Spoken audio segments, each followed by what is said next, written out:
SunnyV2, he beefed with Critical that lost 99% of his audience, bro.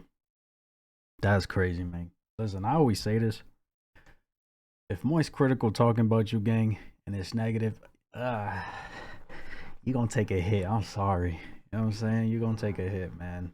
99% of your audience is crazy. Def Noodles, 500,000 subscribers but only a few hundred views per video. The total collapse of his channel had been building for months beforehand, although the final nail in the coffin was an ill-fated beef with Penguin Zero, who also covered news and drama, although with one major difference: each creator's level of integrity. While Critical only covers topics that he's qualified to speak on, Def Noodles began to wreck his image by covering anything and everything with a sloppy, embarrassing, complete lack of research. For example, back when James Charles was being accused of a comedy TikToker named Sammy Sens posted an obviously fake James Charles chat log, captioned with the hashtags funny and meme, making it obvious that the screenshot was an edited joke. Well, Def Noodles rushed to his Twitter writing, "Who could have seen this coming? James Charles exposed by old boy," apparently not even looking at the screenshot's original date, when James Charles would have still been himself. To make Def Noodles, It'd be little details a lot of people be missing in their research, man. It literally, it just be right there in your face, and you just, whether you purposely brush it off or not, it's just right there, bro. Obvious lack of research worse, he'd then promote a second even faker screenshot, with Def Noodles responding in the most immature way. He'd state, "This page is satirical, meaning it's not meant to be taken seriously. Tone is overly serious because it's meant to be satirical. The way I present things is so serious, that's what's supposed to be the satire." However, this move backfired terribly, as Keemstar would give Def Noodles a taste of his own fake satire. Def Noodles has allegedly girls from ages 12 to 15. Big YouTuber source, victims are scared of him and wish to stay anonymous but may come forward soon. Def Noodles has declined to give us a comment on these allegations made against him, with Def Noodles then responding to the mockery in another terrible way, by lawsuit. I am now suing him to clear my name of these false allegations and to hold him accountable for knowingly making false accusations. And as summarized by a comment reading, "He's been spiraling since the Keemstar lawsuit announcement. This is where Def Noodles' life completely fell apart. Because despite suing Keemstar for falsely tweeting about him being a Def Noodles went on to do this to another YouTuber named Papa Gut, while adding, 'Put this MF on a watch list, he looks mad suspicious.' When people called Def Noodles out for doing the same thing he was suing Keemstar for, Def Noodles claimed he hadn't wronged Papa Gut in any way because 1. My bio says comedian, 2. Since 2019 I've said I covered news as a joke and wasn't meant to be taken seriously, and 3. Saying someone looks like a pedo isn't an accusation, especially when they objectively look like a pedo.' As a result, Papa Gut broke down live on stream. This is a Wait, what? Hold on. When people called Def Noodles out for doing the same thing he was suing Keemstar for, Def Noodles claimed he hadn't wronged Papa Gut in any way because 1. My bio says comedian, 2. Since 2019 I've said I covered news as a joke and wasn't meant to be taken seriously, and 3. Saying someone looks like a pedo isn't an accusation, especially when they objectively look like a pedo. As a result, Papa Gut broke down live on stream. This is a joke to you. It's a game to you. This isn't a game to me, Dennis. This is so real to me. After which Def Noodles took a screenshot of Papa Gut crying and turned it into a piece of his own merch. Comments such as, "The fact that Def is making fun of him for this is crazy," showed the audience was losing respect for Def Noodles. Bro. Your platform is going away because you're unjustifiably targeting me. Which began to show in Def Noodles' following. As for And that was the beginning of the downfall, bro. We ain't even at Moist Critical right now. We're at somebody else before Moist Critical, assuming. And bro, for the first time ever, he began to lose subscribers. Although rather than recalibrating and letting his reputation heal, he'd almost instantly jump into another controversy that would ultimately end everything: a beef with Penguin Zero. In addition to reporting the news, Def Noodles had made the claim that he was apparently a professional comedian. He'd state, "I have a background in comedy. I trained literally for years as an improviser. I've performed in basically every major theater and comedy venue in New York and LA. Every stand-up a place every place that you can think of and you can find on Google I have performed there, which Def Noodles went on to prove by showing an awkward, unfunny clip of him performing live.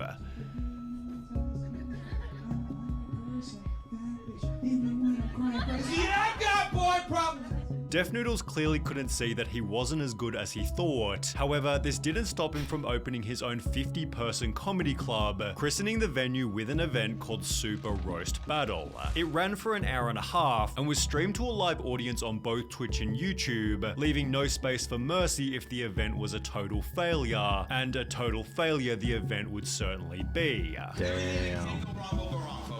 The first 24 minutes saw the audience sitting there waiting, and it's therefore no surprise they weren't exactly hyped when Def Noodles finally started the show.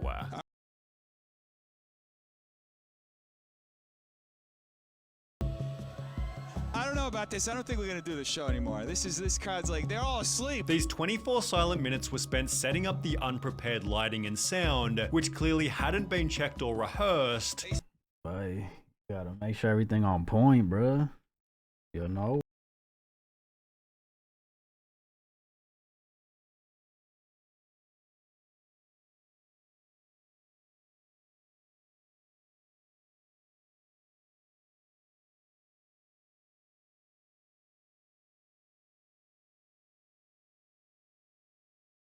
Probably. You're like my cousin if you were a girl. Thank you. I bet you cried when you got those tattoos. I did. I did. Def Noodles spent the hour telling the worst jokes the world had ever heard, in the process picking up a 1-week Twitch ban for something said by one of the roasters. The event was so Oh no. Oh bro, getting in trouble because of somebody else is absurd, bro. I'm sorry, and it happens too often. heavily criticized by the internet. Def Noodles, this guy is just something else. I cannot believe what I just witnessed. I think I'm still trying to recover from it. This was honestly one of the more embarrassing things I've ever seen. Def Noodles convinced himself the show was successful since it started a trend on Twitter, although it seemed this attitude changed completely when Penguin Zero uploaded I've never seen something this horrible.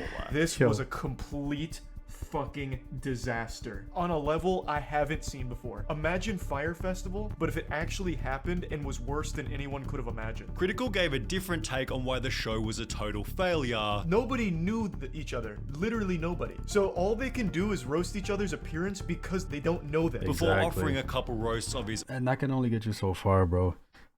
You can obviously you can go crazy with your friends because you know you can strike a nerve if you wanted to, get real personal. But if it's a random dog, you're so limited just to how they look for real, man. You know what I'm saying? Or how they smell or talk, and that's about it. own. Like, this is what happens at like a middle school lunch table. It's like that episode of SpongeBob. Hey, so what's up? Yo, what a perfect way to put it. That's literally facts, bro. A middle school lunch table. That's what happens at like a middle school lunch table. It's like that episode of SpongeBob. On the Hey, dot. so what's up with salt shakers? Oh, brother, this guy stinks. However, Def Noodles couldn't handle his basic criticism, as he'd Aye. respond with his own video titled My Apology to Moist Critical for First Super Roast Battles. Def Noodles spent the video sarcastically pretending he wasn't hurt. Greatest crime that I committed was to have caused the great Moist Critical to cringe. Would like to extend my sincerest apologies for causing you to cringe while watching my roast battle. I am sitting here ludicrously buckling to my knees, self-deprecatingly acquiescing to the oh-so-great Moist Critical. Joking he deserved the highest form of punishment for his failed comedy show. Not only should I have been arrested and sent to the gulags, but I should have also been forced to live the rest of my miserable existence being waterboarded while Baby Shark plays on loop at max volume in the background, and 2 CIA torture experts electrocute the tip of my penis with tweezers. In the 6 hours that followed, Def Noodles received a 90% Yo. Listen, man. Watch what you speak into the world. Because, yeah, he was being sarcastic, but look what happened, bro. Literally, look what happened.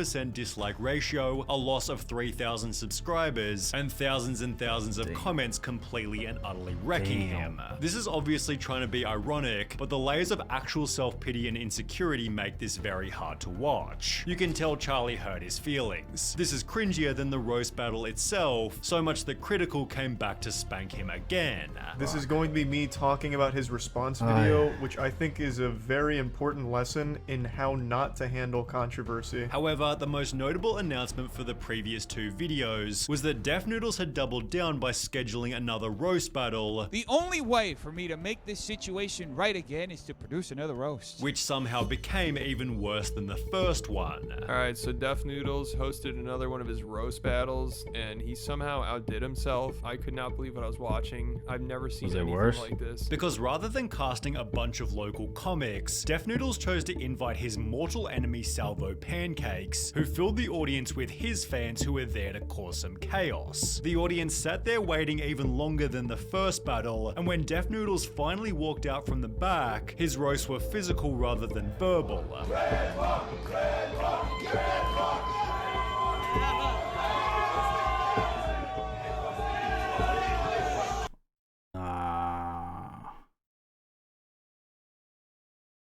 Yo.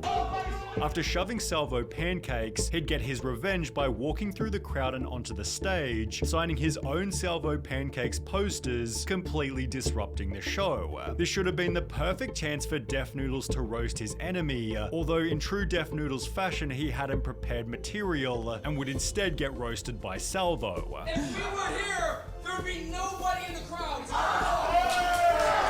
After Shit, man. How do you do that, bro? How do you fumble that bad? Nah, this is absurd, bro. This is actually fucking crazy. This is definitely worse than the first, bro. After having a drink thrown on him, Salvo was forced out of the show by security, with the second Super Roast Battle's terrible mismanagement giving Penguin Zero a fresh new video. At first I thought this was staged, because it looks like something straight out of the WWE. I was half expecting Stone Cold Steve Austin to come out with a beer and a chair and hit Def Noodles in the back with it. With comments such as, "I like how Charlie has had this same format and style for years, and is still funnier than Def Noodles would ever be." Yo, this man could crack a joke right now with that same tone and face he got going on, and it would have you crying laughing, bro, in tears. Def Noodles' image was dying with every passing hour. The headshot came with Penguin Zero's fourth Def Noodles video, totaling over 10 million views worth of Def Noodles criticism, which could have easily been avoided by ignoring Critical's first video. When combined with all of his previous controversy, Def Noodles' monthly viewership went from 4 million to 400,000, although despite already losing 90% of his fan base, he somehow still had further to fall. His news-related content became low-effort challenge videos, while an attempt to pivot to interviews also failed to make a difference. More than 1 year after the roast battle incident, every video was still getting at least 50% dislike. You know what's crazy, bro? Most of these dislikes, like, are probably people who don't care or fuck with him anymore. So they just stick around just to dislike a video, bro. Like, that's people got too much time on their hands with it.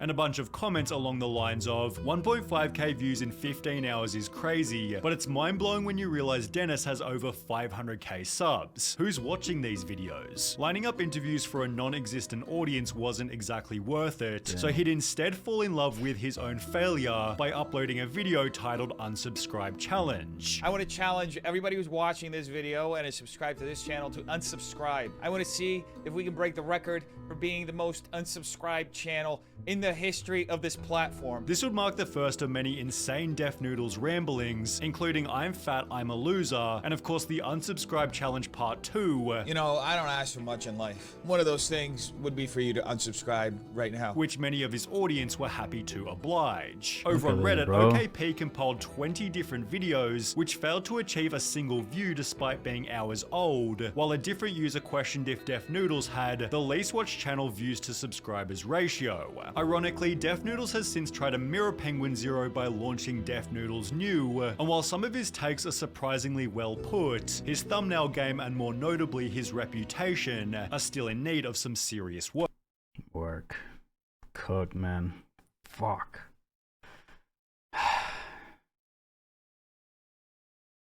Boy, if Moist Critical does a video on me ever, bro, I'm cooked. I am cooked. You don't want him to do a video on you, dog. I ain't gonna lie. I just hope when I get my SunnyV2 docu-series, it's either on my Def or High Rise, dog. What? Imagine a comedian getting upset about a few jokes that were funnier than his whole career. The rule of all publicity is good publicity is no longer true today, because now someone else can reference whatever outrageous thing you did, so audience can still view it and cut the person they find reprehensible out of the profits. Even if there's reference is copyright, which is usually is, and people are willing to look the other way, are the lesser two of evils. I was one of Dennis's first fans. Had the pleasure of talking to him before he went delusional. I was checked out months before the Moist Critical drama. It's so sad how much potential he had and he ruined it. There's a lot of people like that, bro. They got potential, they got talent, and they either crash out, sell the bag, you know what I'm saying, or they don't come out and display the talents. And there's a lot of slept on talent in this world, bro. You know, it could be like somebody you know personally. They're good at something, but they're shy to record themselves or put themselves out there. You know what I'm saying? It really do be sucking, man. But this man definitely fumbled the bag heavy, bro. Could have had a chance to redeem himself with the second show right here, the Rose Battle, and just sold, bro. That's unfortunate, man. But hey, people dig their own graves, you know? What can you do about it? Let me know what you guys thought, though. That's my reaction. If y'all enjoyed this video, like, subscribe if you haven't. I'm out.